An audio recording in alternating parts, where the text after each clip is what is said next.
we go. Hello, I'm Brett Wolstencroft. I'm the manager of Daunt Books in Marylebone High Street, and I'm delighted to be joined this morning with Donna Leon, here to celebrate the publication of Transient Desires, the 30th Inspector Brunetti novel. Donna, welcome, and I'm so sorry we can't have you here in person in Daunt Books.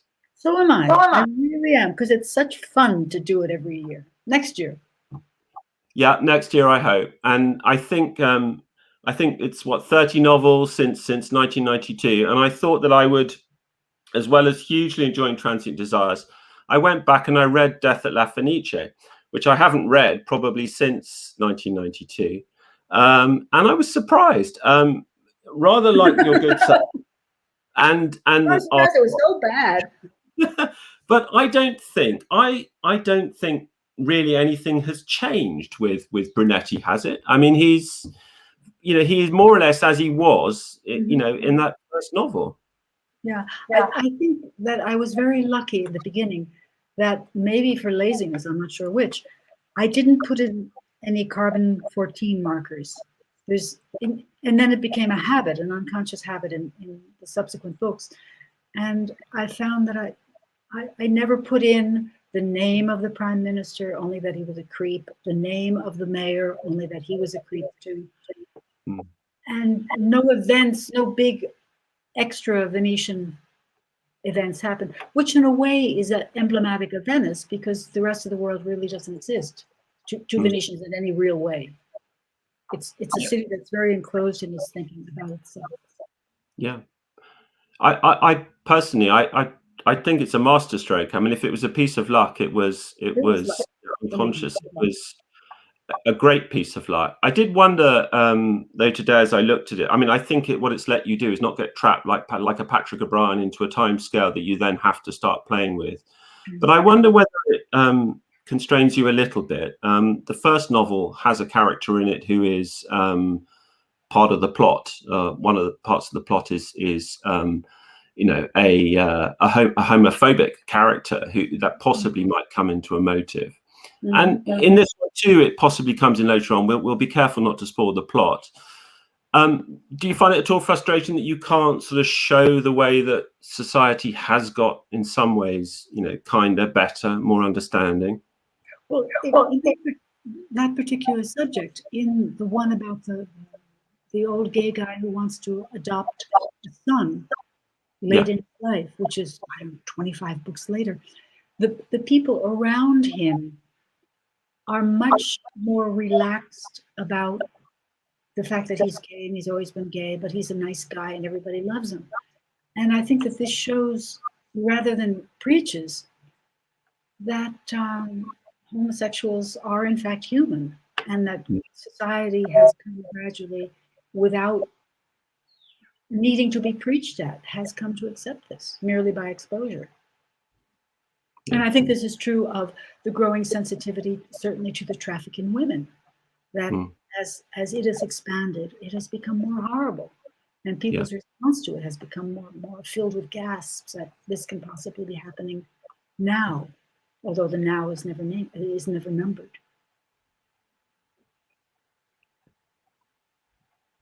Yeah, and I noticed too, again, going back to, we perhaps tend to think, and your last novel was described as a sort of eco thriller, but going right the way back again, that the problems of Marghera and the pollution of the lagoon, you were writing about right at the start. Nothing has changed there either, really, sadly. Not really. 30 years ago, Brunetti was conscious of what was floating over from Marghera, clouds, the things that you saw shushing up at night, that nobody talked about. They took it as part of normal. And today, it is still part of normal life. But people at least are aware of it and talk about it. Nothing's changed. Yeah. There is a little note in the book, which I kind of, feel is you, in a way, speaking through Brunetti, where he says he's made a pact with himself. He doesn't really want to talk about tourism and the boats and Acqua Alta and what's going to happen to Venice. Is that, I mean, you must get asked, as I'm really asking now, every time you do an interview, you know, is that your feeling too, that you want to concentrate on giving people a release and escape, and you don't want to make the books driven by the outside world? I think it's more, very little of what I do is the result of conscious decision or willful intent.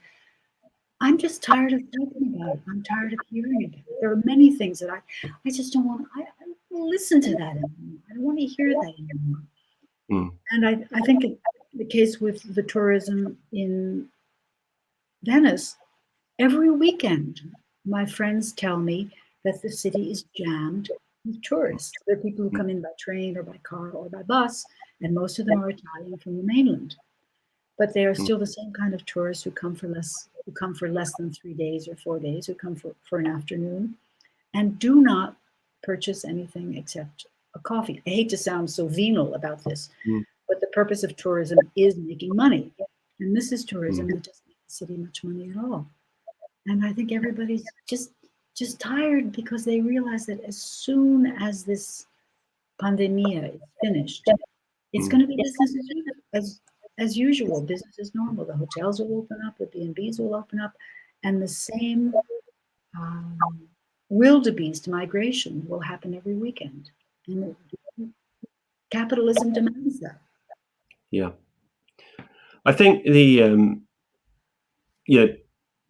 so presumably the same thing goes for the pandemic in terms of keeping it out of the book. There's very few, so slight tangential references in the book to it. And I guess, again, you don't want us to be sort of completely absorbed in that when we're reading the book.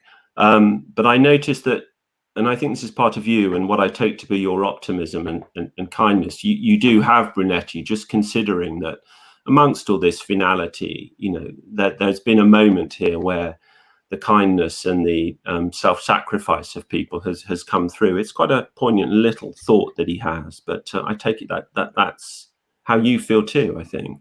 I do. I feel about Italians. I find that in the midst of their growing venality, but everybody's becoming more and more venal, they remain very, very kind. And so I've always been of the mind, and I still am of the mind, that if something catastrophic were to happen to me on the street, no matter what that was, I would want it to happen in Italy, because I know that in Italy, somebody would help me. If I stepped on a banana peel, if I had a heart attack, if I were assaulted, someone would come to help me in Italy, because there is, in their hearts, there is the impulse towards kindness, the impulse towards being of help. And I think one sees it in a small way, perhaps, in the response of little old ladies to tourists. Let's go back a year and a half ago, when there was still the flood of tourists. Even among old people who grumble incessantly about what tourism has done to the city, what tourism, if they see someone standing with a map, obviously confused, obviously lost, they cannot overcome, even though they vilify tourists at every turn, they cannot overcome the impulse to go and help that person, because they know they can, with little cost, with little trouble. And this is something that I love, no limits in the Italians.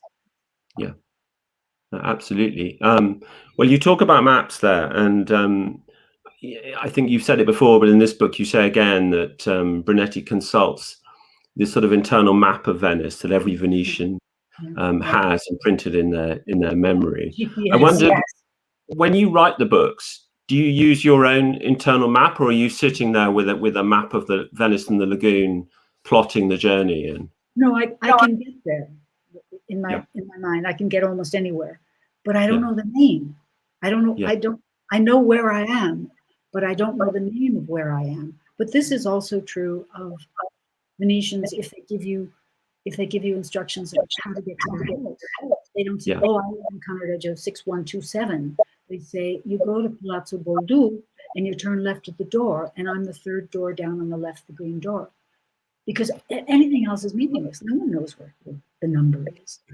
Even the postman don't. Maybe the postman know. I hope. Well, sometimes I wonder if the postmen do know the numbers, but things usually do. Yeah. And are you conscious as you write of the enormous pleasure that detail of those journeys brings to reading the books? I mean, it is one of the huge pleasures, the detail of which boat he's got on, which stop he's got off at, which because it's if you were asked where do you turn to get to the nice that lovely French place near you, you go out the door, you go right, and then you go right again, and it's on the right. You just sort of know in your inner self, your inner eater knows exactly where that place is. And so describing how to get there to someone who hasn't been is just normal. It's no big deal. Yeah. And it's well, the same that with me with Venice, because that's how you get there. Yeah. Well, nonetheless, it is one of the things that I find it, and I'm sure most readers do, just an incredible comfort. You know, we want the next bit of plot, but we also want to see him get there. And you also want. Yes, we also want much. And the other thing I noticed, and just thinking back again, going back through the books, it struck me as it's never struck me before. Brunetti and I think you are just incredibly interested in language. You know, the way that people talk, the nuances of their voice, the things they say, the things they leave unsaid. And indeed in this book, things like accents and where you come from and how you speak, a huge part of all of the plots, I think. And I don't think any other writer, crime writer, focuses on that quite the same way you do. And I take that to be part of your own love of language and where it comes from. Yeah. Particularly Italian, which I find unbearably beautiful. But the same is true of Veneziano. There is a relaxedness when Venetians are allowed to speak Veneziano, because it's their language and nobody else speaks it. And I find the cadence of it and the sound of it beautiful, but that's because I've lived there so long, or I live there so long. And language is just so magical. In fact, in the book that I'm writing now, the next one, there's a scene where he meets an old woman who used to be some sort of professional he doesn't know. But when he comes in, she's in her 80s, he is transfixed by the beauty of her language. And then the narrator says how a younger man would be by a woman's beauty, or a man would be by another man's strength. With me, it's the same thing to hear. And part of this is because I've lived out of my native language for 40 years. I very seldom speak English with native speakers of that language. And when I do, I become just a garrulous fool, because I can talk with people who understand the nuance and will laugh at the puns, the bad puns.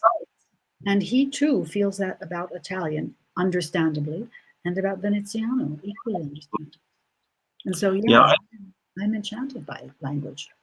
And I think it comes across as something that we find, extremely difficult, I think, now in the UK to access that feeling of language and what it means or might mean about somebody. We've lost it, sadly. But there is a ruler. There is a ruler that saves us all a lot of time. It should save us all a lot of time. If in the first minute of speech a person uses the word like inappropriately more than 3 times, then we shouldn't listen to anything they say, because this person is an idiot. I have declared war on like, and I've watched because I was born before like. I was born before television, and I was born before zucchini, and I was born before like. But to listen to someone who says like often, and like there's no reason for it, it like makes me like crazy. Because I watched it grow. I watched it expand. I'm sure you're not alone in that. I don't like.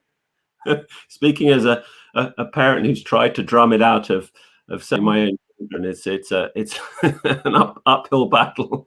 Bear in mind always the response of Mrs. Joe to Pitt. Or to people who ask about the way she's raising kids, she says children should be raised by hand. Absolutely. It's never explained in the book. It's lovely. Children should be raised by hand. Absolutely. Going back to the book, this book has a great deal about really, the world of an older world, the world of the boats, the boatmen in Venice. Am I right in thinking that that is the oldest part of Venice in a way, in that the families who run the boating have been the same families and guard everything to do with that, in a way that is lost elsewhere? In some cases, I have a friend who must be my age, a couple of years older than I am, and he was virtually born on a boat. He has passed his life on boats, and he knows he doesn't need a map. He doesn't need a map in the Laguna. He just knows in his blood where things are and when the tides are right and when the fish are running. And he was wonderfully helpful to me in getting the seaside parts of this book correct, the geography correct. Because he knew, I asked him once, Pieta, where would you, if you wanted to go on a night without a moon, where would you say, oh no, just go up there and go. As if I would say, just go down there and turn left at the second street. Yeah.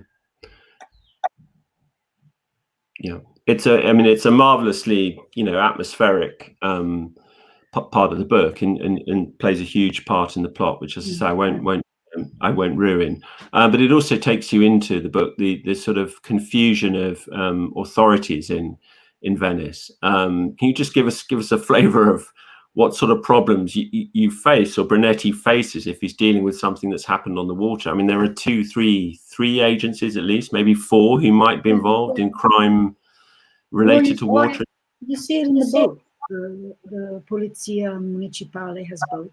The Polizia Statale has boats. The Carabinieri have boats. The Guardia di Finanza has boats. The Guardia di Frontiera has boats. The Navy has boats. So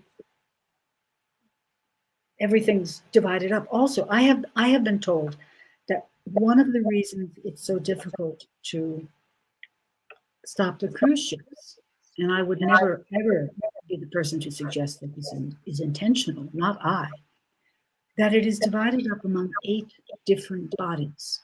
Wow. Governmental bodies, and the 8 must agree what happens with the cruise ships.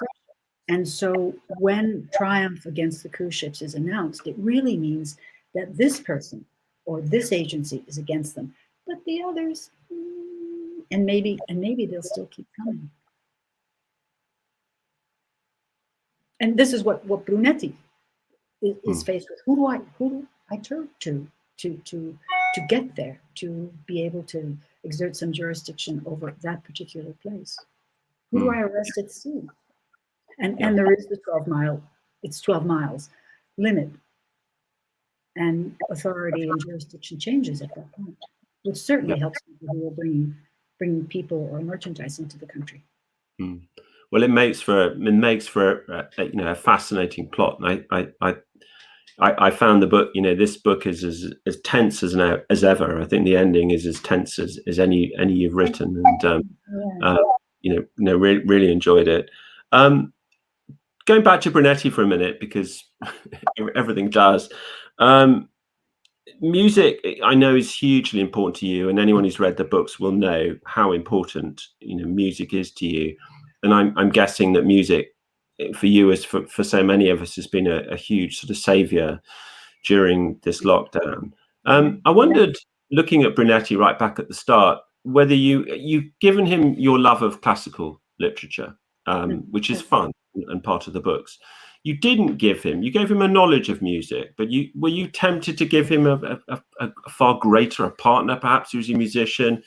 Were you tempted to get music into the books more? Because that's a gimmick.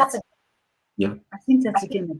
I don't read the mysteries much anymore, but when I used to read them, very often the protagonist would be involved in the theater, old books, cooking, being a carpenter, having horses, and And the balance of interesting subject and interesting plot sometimes got a little wonky because too much time was spent on a subject about which the writer could not be sure the reader would have interest.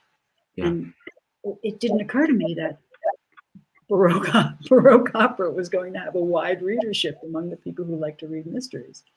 Yeah. And I didn't want to write about it. I just wanted to tell a story. Incidental to that is music. And I think that was another wise choice. Yeah, no, absolutely. I couldn't agree more. With Brunetti not having a sort of, you know, an arc in terms of time, do you have a sense that you will know when it's time to start writing about Brunetti? I mean, he's not getting older. He's not going to retire. There's a hint in this book. There's a little mention of farming. Are we going to get Brunetti the farmer at some point? No. I've been working on the book since probably September, and it has been affected by the general gloom of this pandemic. But just recently, within the last 2 weeks or so, it clicked on. The machine turned on, and I thought, oh yeah. Now I know what to do. Finally, I know what to do. And that's a rush for me. That's fun. That's when the process really becomes fun. And I can see that the quality of what I am writing, at least by my standards, is better because now it's fun. And as long as that continues, I'd be a fool to stop because it's enormous. Writing these books is enormously entertaining to me. And when that stops, I'll stop writing because there's no reason to inflict that upon myself. And there's even less reason and a more serious reason not to inflict it on other people. And certainly not to ask them to pay to read it. That's not correct. I think the sense of fun and the absolute lack of tiredness, you know, as an author comes across completely in the books. That's what I found interesting reading the first book, you know, after having read Transient Desires. And I mean, how do you feel about yourself as a writer? Do you feel that you're a better writer in any way? Are there things that you feel you do better, or that you write about it, you know, more skillfully? No, I had reason to look at the first book some time ago, a couple of years ago, and I was surprised at how the prose style has not changed much. It's what struck me. That's how I write. And strangely enough, after the death of a friend of mine, he, God knows why, saved all of my letters, and so he sent them to me. And I looked at only one of them, which must be from 25 years ago. And the prose style is in essence the same. I think that's why there is, if I may very vaingloriously say this, why there is a style, a writing style. It's because I spent so many years writing letters. Before I started writing books, I wrote letters because I spent, 20 years roaming around the world writing letters to friends, as one used to. And they are vastly different from emails, which are much more abrupt and much less interesting in terms of style. So no, I don't think much has changed at all. No, I thought exactly the same thing, and I think I was surprised in a way. I think in my head, you know, you have a sense always that an author has changed and moved on, but no, I felt that you were as true to, you know, the style is as true in the first book as the most recent. I think, and this I use this comparison not for vainglory, but for clarity. I think the same can be said of Dickens, that the style never changed. The technique of the book, the structure of the books, as he got towards the end, what he did when he was going to be in Bleak House, for example. The structure of the book changed radically, but the sentences were written at the same level. And I think that's where I am. The books change a little bit. They become more or less depressive, more or less hopeless, more or less hopeful. But the sentences in which that is expressed, I think, are pretty much the same. Yeah. Yeah. Well, I mean, I very struck by it and hugely enjoyed it. I'm going to finish with asking 2 or 3 questions that were sent in. Okay. And what have we got here? We've got question from, see if I've got the names here in front of me somewhere, from Craig. He's got 2 or 3, but I'll run them together. He says, it's about music. Do you listen to music when you create Brunetti's Dilemmas? Any music from soundtracks that you particularly listen to? And do you ever visualize Brunetti? I'm guessing you do. As who, perhaps? I think he's thinking of people who might play in Brian Cox, Franco Nero, maybe. I have often asked if I listen to music when I write. And I always give the same wise-ass, arrogant answer, which is, no, I don't. And when I go to the opera, I don't take a book. Mm. Because it seems to me either you listen to music or you read or you write. Mm. I would like to be able to get both. No, I wouldn't. I really wouldn't. I wouldn't like to do both, and I wouldn't like to be able to do both, because I think both deserve concentration. As to Brunetti looking, if anybody, I'd like him to look like Marcello Mastroianni.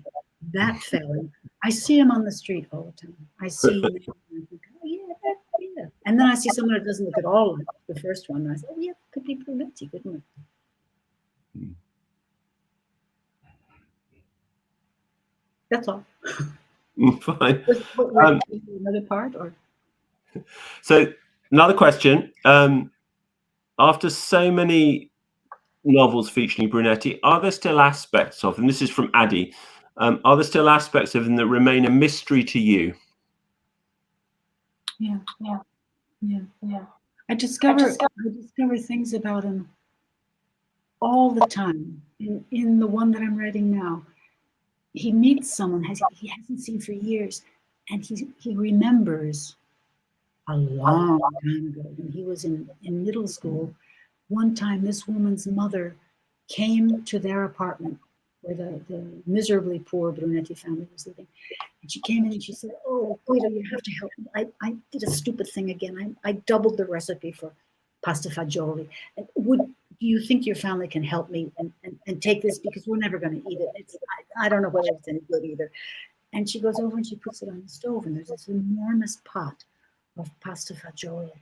And he thanks her. She leaves, and he goes over and he looks at it, and it flashes through his mind that night he wouldn't go to bed hungry. Just to give an idea of what Brunetti's background was. I have no idea where that came from. Mm. But little things like that. And he thinks more and more often about his mother. I realize. Yeah.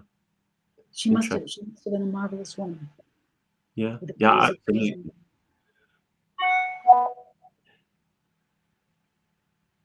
Yeah. So I learn things about them, and I do have that feeling, not that I'm making them up, but that all of a sudden I realize that about him. And I like to think that they have all been congruent. I don't know that because it's been going on so long. But I like to think that they are consistent one with the other. Yeah.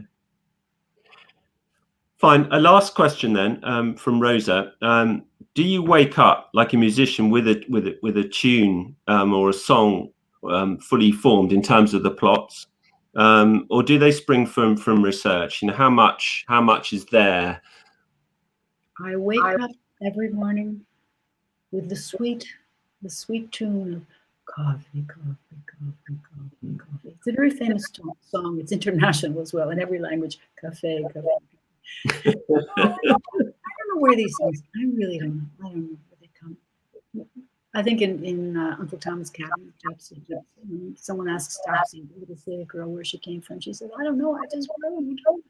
And I feel that about these ideas. I don't know where they came from. They just wrote. Sometimes the nub around which a book is constructed is, I read it in Latino. I read a story in the Gazzettino and I think, huh? Why did that just, where did that come from?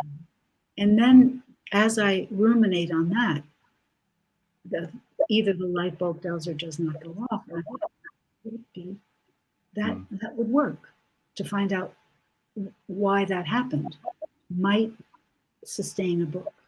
And it happened with this one, Transitory Desires, the story about the two guys who leave the girl at the Frontal Soccorso. That happened. That really did. That's in the Gazzettino. And at the time I thought, why would they do that? Why would they do that? And then as the book progressed, I figured out why they did that. Well, it's a great book, a great plot built around that very simple heart of it, and as I say, full of atmosphere about the boats and the lagoon, and as ever with Brunetti, wonderfully at the heart of it. We've got at Daunt Books some signed copies, if anyone out there would like signed copies, if you go to our website. But I just want to thank you, Donna, for A, for writing it, and B, for being here today. Yeah, I'm trying to sign this on the microphone. Well, thank you very much, Donna. Take care. I hope that we can do this live soon. As soon as we can. You will be first on our list. Bye bye. Thank you very much. Ciao, ciao.